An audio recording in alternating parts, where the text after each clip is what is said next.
Hello बच्चों, let's see this question. An iron meteorite was analyzed for its isotopic argon content.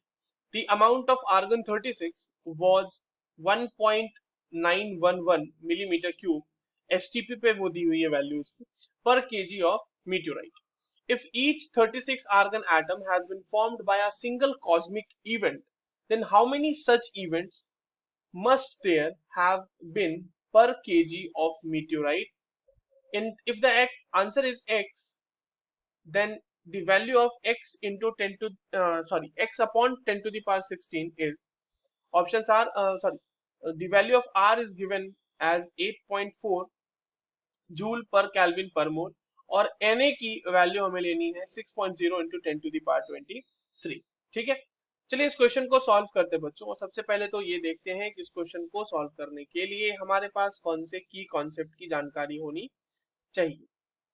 देखिए, की concept की अगर हम बात करें तो ये सिंपल जो है मोल कॉन्सेप्ट के बहुत ही बेसिक जो होते हैं उससे हमारा ये क्वेश्चन सॉल्व हो जाने वाला है. ठीक है, और यहाँ पर जो हमारे पास कहा गया है कि एक आयरन मीटियोराइट है, उसमें आइसोटोपिक आर्गन कंटेंट है और उसका अमाउंट दिया हुआ है, वॉल्यूम दी हुई है बेसिकली पर केजी ऑफ मीटियोराइट में. ठीक है, तो मोल्स ऑफ 36 आर्गन पर केजी ऑफ मीटियोराइट क्या हो जाएगा? मीटियोराइट, अब देखिए ये हो जाएगा 1.911 into 10 to the power -6 litre. हमारे पास ये mm में दिया हुआ है, तो 1 mm cube is equals to होता है 10 टू दी पावर -6 लीटर. ठीक है, तो जितना है हमने उसे मल्टीप्लाई कर दिया और इसको डिवाइड कर देंगे 22.4 लीटर से. क्यों 22.4 लीटर से हमने डिवाइड किया? क्योंकि किसी भी गैस का एक मोल का वॉल्यूम एट एसटीपी पे मतलब उस पे जो टेम्परेचर होता है वो 0 डिग्री सेल्सियस होता है और प्रेशर जो होता है वो 1 atm होता है.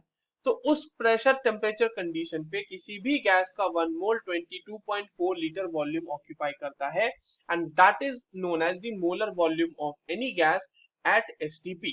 तो यहां पर से हमने इसको डिवाइड कर दिया, तो ये वैल्यू आ जाएगी 0.085 into 10 to the power -6 moles वहां पे आर्गन के हैं.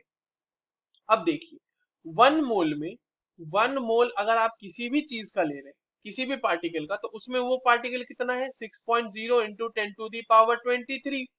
तो हमारे पास नंबर ऑफ मोल्स कितने हैं? 0.085 इंटू 10 टू दी पावर -6.